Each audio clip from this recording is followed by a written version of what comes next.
This is Loise. Please welcome back to my channel. Tonight I want to address the issue of express entry pool. A lot of people reach out to me and they are frustrated. Frustrated because they feel like they are languishing there. You know, when you feel like you're drowning in the pool. Simply because you've created a profile, you know you don't have the right CRS points for you to get an ITA, but then again, you need it, you want it, your drive and dream is so high, you really want to come to Canada as a permanent resident.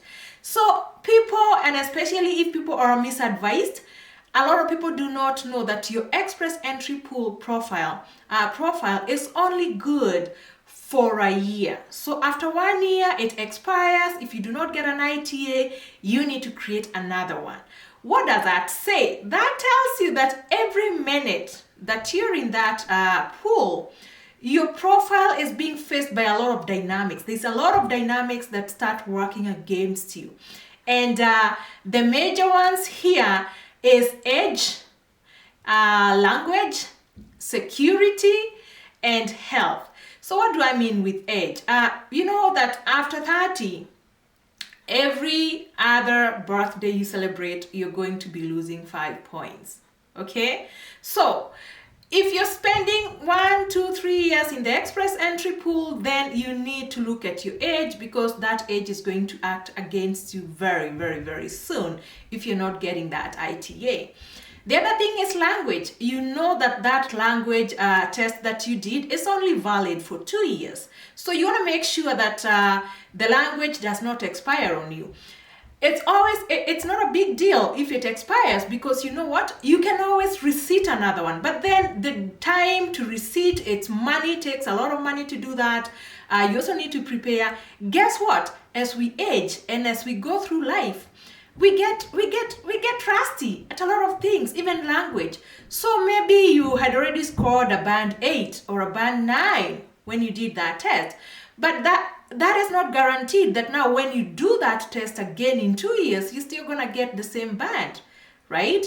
So you want to make sure that you are capitalizing on that good language score when you have it, right? The other thing, it's health. You know, life is happening. Anything can happen. So as we grow older, then things are happening and you may find yourself with some health crises, and those are going to affect your admissibility. Another thing that is also may affect your admissibility is your criminality. You may have a good record today, but then again, things happen, life happens. You know, people get angry. People get angry and they let anger take the best of them. And you may be criminally admissible today, but then you're not criminally admissible tomorrow. So just make sure that you're not spending a lot of time in the express entry, especially if you like driving and drinking, you know? Yes, so those ones are going to work against you. So I just want to say this. There are a few things that you can do to increase your chances in the express entry pool. So they may raise your CRS points, and that one now makes sure that you're getting an ITA as soon as possible before all those dynamics work against you. One of the things that you can do is that you can better your language score. If you don't have the best language score, you can always do another test and get a better score, because what that is going to do is going to raise your points. Another thing you can do, you may want to consider learning another language. Assuming you speak English, you can always learn French, because you know Canada is bilingual, so you can always learn French, because that is also going to give you a few more points, and that is going to raise your CRS score. Another thing that is for the principal applicant, your spouse. You know, this is so much underplayed. People, when they apply for express entry, some people don't know that, you know what, your spouse language score also raises your points. So it's always nice that when you do your language and have your spouse do their language, because you never know, one of you may score better than the other. So consider having a language for you and your spouse. And the other thing is that you need to make sure that you're maximizing all your chances in that express entry pool. What does that mean? So assuming you're married or you're in a common law partnership, it means that you need to know who is the best candidate among the two of you. You know, one person may have the dream, may have the drive, but then the other person is the one who is better qualified. So make sure you know who gets more points. You can always work with a professional to do your CRS points, to tell you who stands a better chance than the other, depending on a whole lot of other factors. So maximize that chance. Another thing that people do not know is that you can apply both of you. You know, it does not hurt to have two profiles, yours and for your spouse. You never know if your spouse is in a federal skilled trade and the other one is in a federal skilled worker class. Actually, you may find that the one in a trade, the one who is in a trade is actually scoring more points depending on a lot of other factors as well. So you never know. It does not hurt to apply both of you. Another thing, which is, I really recommend this because come on, you don't have the points. Consider looking at PNPs, and I have talked about PNPs before. These are provincial nomination programs, and every province has its own streams, and you're going to find that these streams better know, be very careful, do your due diligence, do a lot of research, know what streams are in which province. Every province has streams that are focused on students. Some of them are focused on skilled people, others are focused on semi-skilled people, and others are focused on business people. Of course, for business people, it needs a lot of money. So if you have more than 400,000 somewhere, please talk to me. I will introduce to you the business class of immigration. So anyway, know what stream you're focusing yourself on. Know what province is more attractive and is more accepting. So that is one thing that you should be looking at. And you know what? If you get a provincial nomination, you're getting a whole 600 points. So assuming you have 400 already, and then now you get a provincial nomination, it means then you're going to have 1,000 points. That takes you to the top of the pool, and you're going to be receiving an ITA in the next pool selection. So just make sure you try this. It doesn't hurt. It could be more money, but it does not hurt to try the PNPs. Actually, I usually feel like PNPs are the easiest way. They are hard, but it's also one of the easiest way to come here as a skilled worker. The other thing, you know, you can always try to get some Canadian education. You know, Canadian education is a gold standard when you come to the express entry pool with the education points.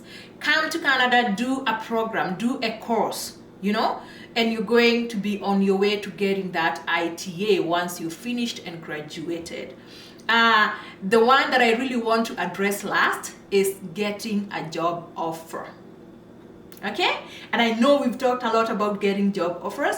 I know it's easier said than done, but it's doable and people do it. And what you're going to find is if you get a job offer in the category of NOC O with an LMIA, you're going to be getting an extra 200 points. If you get other jobs in the other categories, as long as they're backed by an LMIA, you're getting an extra 50 points. So come on, if you have 410 and you get an extra 50 points, you are on your way to getting that ITA.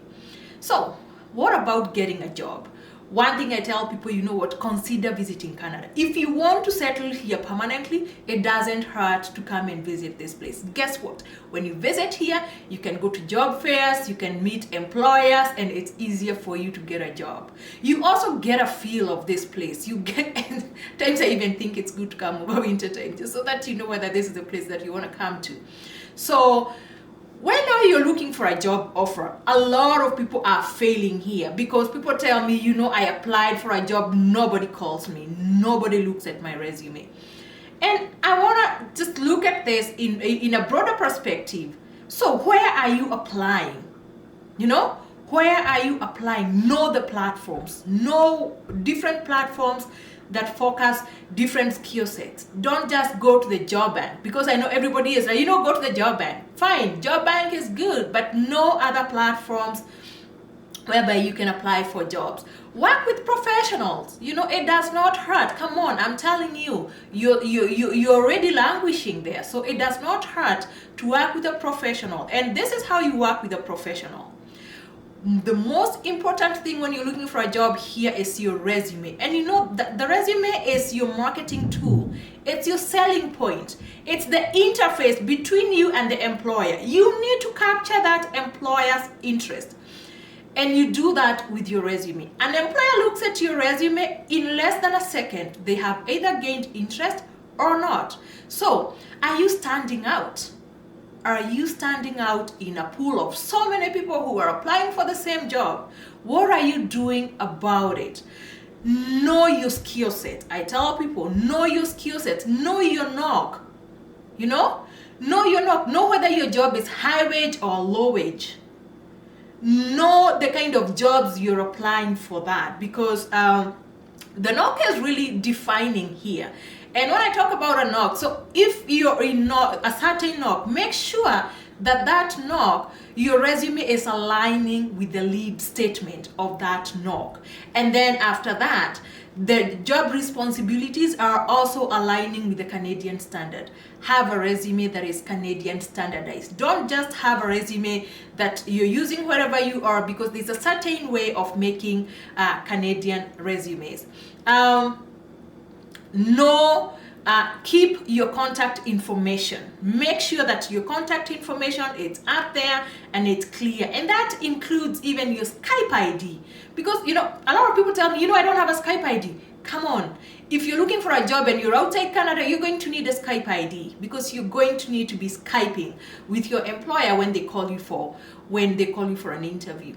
Have good references, credible, excellent references, because you must get references. Talk to your references, brief them, tell them, what, I applied for this job. If these people call you, this is what it is about. This is how I want you to sell me to the employer. Come on, brief your people, talk to them, let them know what you want them to say about you.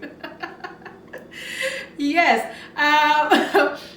Again, I talked about the knock. I just want to see if there's anything else that I'm leaving out. I talked about references. I talked about contact information. One thing that people leave out: cover letter. Don't be lazy. Please, do not be lazy. Have a cover letter that is selling you.